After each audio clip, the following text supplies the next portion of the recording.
తహసీల్దార్ గారు రవిబాబు గారికి తెలంగాణ సాంస్కృతిక సారథి పక్షాన నమస్కారాలు తెలియజేసుకుంటూ ఈ రోజు మన కన్నాపూర్ గ్రామానికి రావడానికి గల ముఖ్య ఉద్దేశం ఏమిటంటే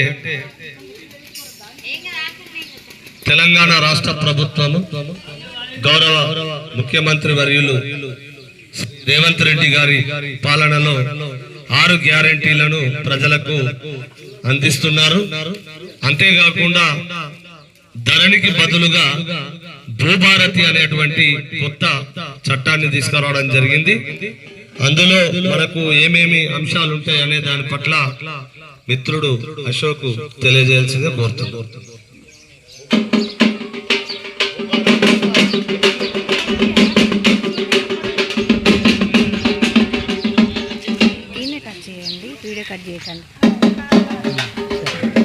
ధరణికి బదులుగా భూభారతి, ఈ భూభారతి వచ్చి మనకు ఎంతో మేలు చేస్తుందని గవర్నమెంట్ ప్రత్యేకంగా ఈ యొక్క పోర్టల్ తీసుకురావడం జరిగింది.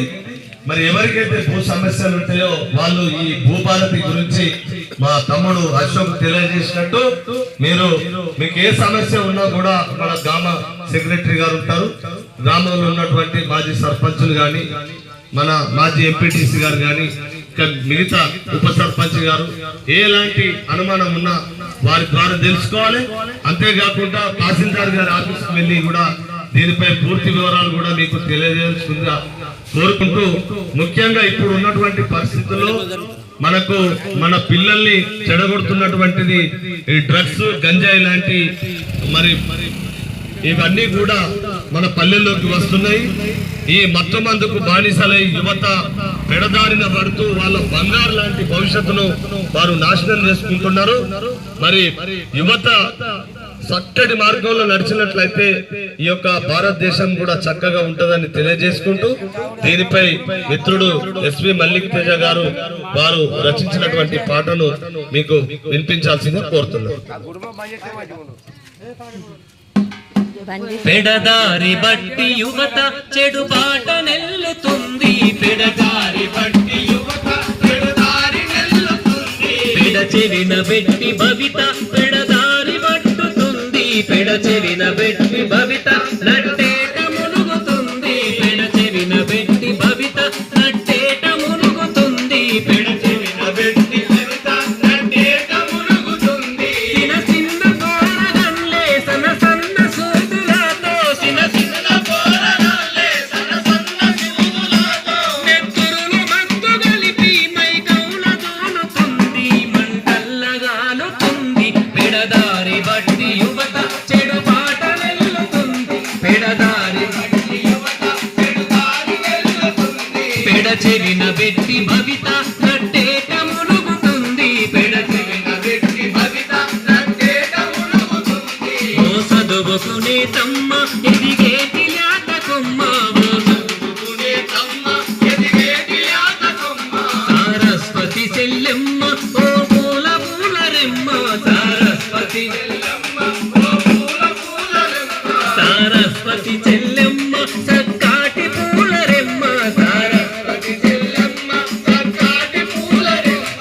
ఈ డ్రగ్స్ మాయలోన పడకు చిన్న వయసులోన, ఈ డ్రగ్స్ మాయలోన పడకు చిన్న వయసులోన, అందాల జీవితాన్ని అంగాడి చేసుకోకు, పెడదారి బట్టి యువత పెడదారి వెళ్ళుతుంది, పెడదారి బట్టి యువత పెడుగాట మునుగుతుంది, పెడచెవిన బెట్టి భవిత నట్టేట మునుగుతుంది, పెడచెవిన బెట్టి భవిత నట్టేట మునుగుతుంది. ఓ ఓరే పటి మనగాడ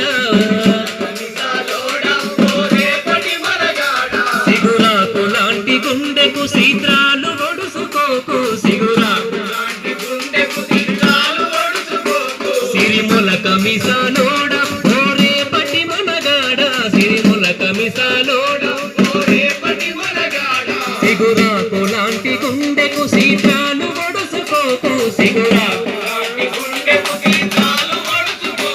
ఆ ముక్కు పట్టి వీల్చే విషమత్తు నిన్ను గాల్చే, ఆ ముక్కు పట్టి వీల్చే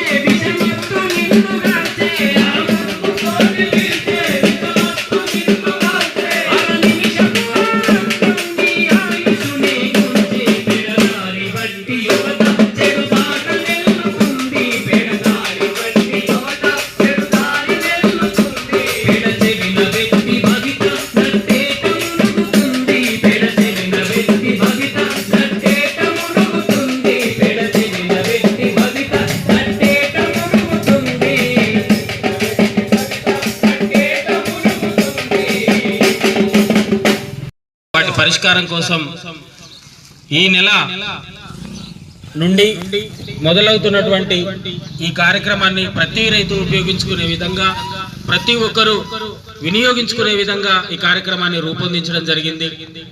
నిత్యం పంచాయతీలు పడావులంటూ నిత్యం డబ్బులు ఖర్చు పెట్టుకునే రైతులకు ఇది ఒక మంచి పథకం. రేపటి రోజున ప్రతి రైతు కేవలం ఆ పొలంలో పనిచేయాలి తప్ప ఆ పొలం గట్టున పంచాయతీకి వెళ్ళొద్దనే రాష్ట్ర ప్రభుత్వం తీసుకున్నటువంటి గొప్ప నిర్ణయాన్ని ఇవాళ రైతులకు మంచి సాయం అవుతున్నటువంటి సమయంలో ప్రతి ఒక్కరూ ఈ కార్యక్రమాన్ని ఉపయోగించుకోవాలని తెలియజేస్తూ, దీన్ని ఉద్దేశించి మా కవి గాయకులు మైపాల్ అన్న ఒక పాట పాడతారు.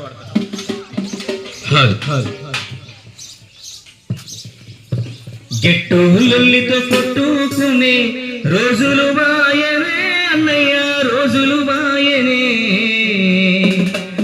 భూభారతి చట్టం మనకు చుట్టామాయనే అన్నయ్య, చుట్టామాయనే. గెట్టయనే అన్నయ్య, రోజులు వాయనే. భూభారతి చట్టం మనకు చుట్టామాయనే అన్నయ్య, చుట్టామాయనే. గెట్టులతో కొట్టుకునే రోజులు వాయనే అన్నయ్య, రోజులు వాయనే. భూభారతి చట్టం మనకు చుట్టామాయనే అన్నయ్య, చుట్టామాయనే. మట్టి నమ్మిన రైతుల కంట కన్నీలింక ఉండొద్దంటూ, కన్నీలింక ఉండొద్దంటూ, కన్నీలింక ఉండొద్దంటూ. వచ్చిన పొలాల చూసి గుండెలు బాదుకోవద్దంటూ, గుండెలు బాదుకోవద్దంటూ, గుండెలు బాదుకోవద్దంటూ. భూముల లెక్కలు పక్కన తెలిపి పక్కన నిలిచెనో, పల్లెకు పండుగ తెచ్చెనో. ఆగిపోయే సమస్యలకు వేగం నేర్పెనో, రైతుకు వెన్నై నిలిచెనో.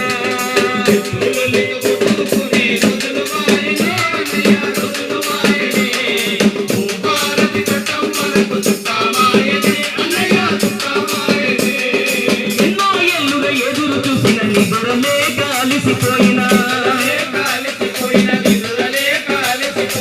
ఆటందుల బొమ్ములు సైతం పట్టాలేక బట్టిపోయినా, ఎండిన సెలకకు ప్రారంభో నీరై వచ్చెనో, అష్టం నీరై నిలిచెనో. పండిన పంటకు విలువను పెంచి నేస్తమయ్యెనో, అష్టం అండై నిలిచెనో.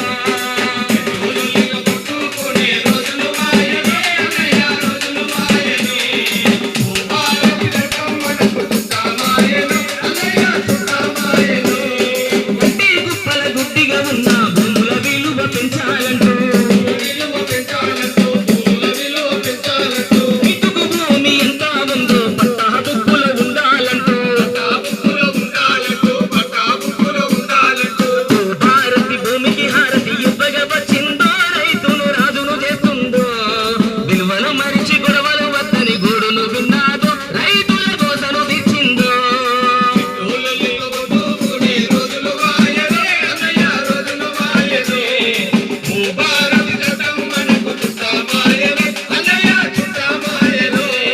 చెమడా సుక్కల పంట రాసులు పల్లె ముంగిలి చేరాలంటూ,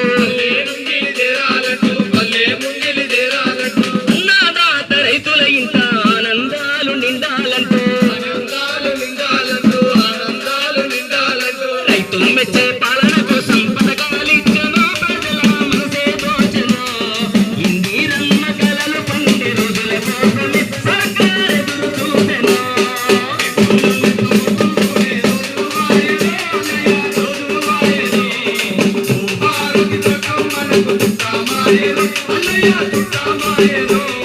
భూభారతి చట్టం మనకు చుట్టామాయనే అన్నయ్య, చుట్టామాయనే. భూభారతి చట్టం మనకు చుట్టామాయనే అన్నయ్య, చుట్టామాయనే. చుట్టామాయనే అన్నయ్య, చుట్టామాయనే. ఎక్కువగా గంజాయికి, డ్రగ్స్ కు, ఇలాంటి మత్తు మందులకు అలవాటు పడి వారి యొక్క బంగారు భవిష్యత్తును వారు నాశనం చేసుకుంటున్నారు. వారి యొక్క ఆరోగ్యాన్ని పాడు చేసుకుంటున్నారు. ఆ అలవాట్ల వల్ల ఈ రోజు మన గ్రామాలలో ఎక్కువగా నేరాలు జరుగుతున్నాయి. దొంగతనాలు, మానభంగాలు లాంటివి కూడా యువత మరి చెడుదారిలో వెళ్తుంది కనుక వారి భవిష్యత్తు కూడా బంగారంగా ఉండాలంటే వారికి ఉన్నటువంటి అలవాట్లను మన గ్రామ పెద్దలందరూ గమనించాలి, తల్లిదండ్రులు గమనించాలి. మన పిల్లలు రోజు ఏం చేస్తున్నారు, వారి నడవడిక ఎట్లా ఉన్నది, వాడి అలవాట్లు ఎట్లా ఉన్నాయి, రోజు వాడి పనిదినం ఎట్లా ఉంది, వాడి ఏం చేస్తున్నాడు అనే దాన్ని తల్లిదండ్రులు కూడా గమనించాల్సిందిగా కోరుకుంటూ దీనిపై మంచి పాటలు వినిపించిన మల్లిక్ తేజ గారికి ప్రత్యేక ధన్యవాదాలు తెలియజేసుకుంటూ, మరి ఇంతకుముందు చెప్పినట్టుగా భూభారతి చట్టాన్ని కూడా అందరూ వినియోగించుకోవాలి. అట్లాగే రాజీవ్ యువ వికాస్ అనేటువంటి పథకాన్ని తీసుకురావడం జరిగింది.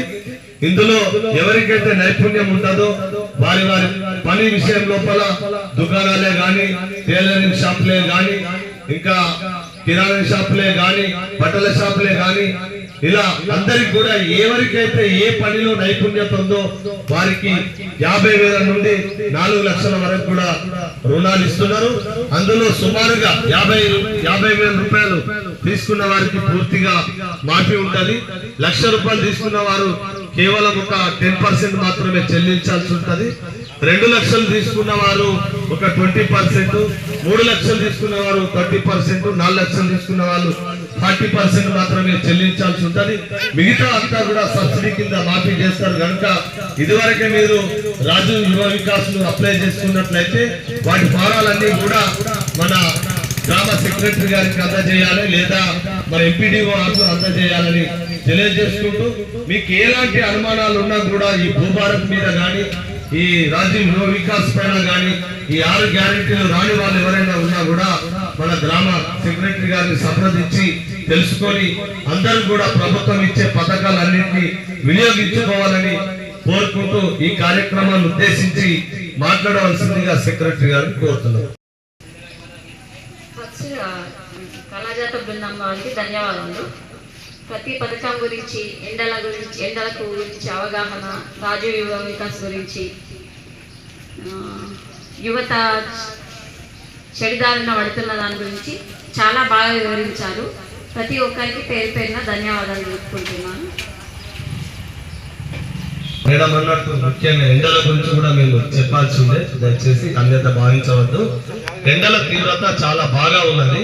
మనకు ఈ మే నెలలో ఉండాల్సినటువంటి ఎండలు అంటే మనం రోహిణి కార్తె ముందర ఉంటాయి, మెండుగా ఉండేటువంటి ఎండలు. కానీ మనకు ఈ ఏప్రిల్ మాసంలోనే 40 డిగ్రీల ఎండ దాటిపోయింది. ఈ ఎండకు ఎవరు తిరిగినా కూడా వాళ్ళు సొమ్మసిల్లి పడిపోయే పరిస్థితి ఉంటది. ఎండ తీవ్రతతోటి మనకు బాడీలో ఉన్నటువంటి నీటి శాతం అంతా కూడా వెళ్ళిపోయి మన చర్మం పొడిబారిపోయి అన్కాన్సన్ట్రేషన్ లోకి వెళ్ళిపోయి మనము కోమాలకు కూడా వెళ్ళిపోయే పరిస్థితి ఉంటది. కనుక గ్రామ పెద్దలు అందరూ కూడా వ్యవసాయం చేసుకునేటువంటి రైతులు కానీ, మహిళలు కానీ అందరూ దయచేసి ఈ ఎండాకాలం మీరు ఏదంటే మార్నింగ్ అంటే ఉదయం 6 నుంచి 11 లోపే మీ కార్యక్రమాలు అన్ని కూడా చేసుకొని తర్వాత 5 గంటల నుంచి మీకు 7 గంటల వరకు అట్లా వీలైనట్టుగా మీరు పని చేసుకోవాల్సిందిగా కోరుతున్నాం. ఎందుకంటే ఈ ఎండల తీవ్రత చాలా ప్రమాదం.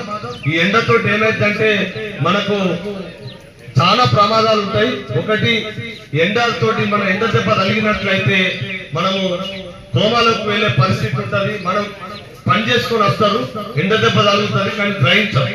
వస్తారు, నీళ్లు తాగుతారు, పడుకుంటారు. మనం ఏమనుకుంటామంటే ఎండకు పోయొచ్చాడు, పనికి పోయొచ్చాడు, పడుకున్నాడు అనుకుంటాం. వారిని ఎండ దెబ్బ తగిలింది తనకు తెలియదు, మనం కూడా గ్రహించాము. వాళ్ళు పడుకుంటారు, పడుకున్నాక అన్కాన్సన్ట్రేషన్ లోకి వెళ్ళిపోతారు. అప్పుడు మనం లేపితే కూడా లేవరు, అవి ఏంది ఇట్లా పడుకుంటున్నారు అనుకుంటాం. ఎంత లేపినా లేవాడు. అప్పుడు మనం పరిశీలిస్తే ఆయనకు పల్స్ రేట్ కానీ, హార్ట్ రేట్ కానీ తగ్గిపోతుంది. వెంటనే తక్షణమే మనము హాస్పిటల్లోకి తీసుకెళ్తాం. అట్లాంటి ప్రమాదం ఉంటాయి. కొంతమందికి సింటమ్స్ తెలుస్తాయి. కళ్ళు తిరిగినట్లు అవుతుంది, ఎండ దెబ్బ తగిలిన కళ్ళు తిరిగినట్టు అవుతుంది, బాడీ షేక్ అవుతుంది. అట్లా గ్రహిస్తే మనం వెంటనే తడిబట్టతో తుడవడం కానీ, ఫ్యాన్ కింద ఉండడం, కూలర్ కింద ఉండడం అట్లాంటివి చేసి మనం రక్షించుకోవచ్చు. కానీ తెలియకుండా వాళ్ళని దీన్ని గ్రహించాలి. 11 వరకే మీ పనులు ముగించుకోవాలి. తిరిగి సాయంకాలం 5 నుంచి మీకు వీలైనంత మటుకు ఏదైతే మీకు అందుబాటులో ఏ పని చేస్తున్నామో ఆ వాతావరణంలో ఒక 6 నుంచి 8 కానీ అట్లా మీరు పని చేసుకోవాలని సాయంకాలం తెలియజేసుకుంటూ ఈ అవకాశాన్ని ఇచ్చినటువంటి గ్రామ పెద్దలందరికీ, సెక్రటరీ గారికి, స్పెషల్ అధికారి రవిబాబు గారికి ప్రత్యేక ధన్యవాదాలు తెలియజేసుకుంటూ ముగిస్తున్నాం. Thank you.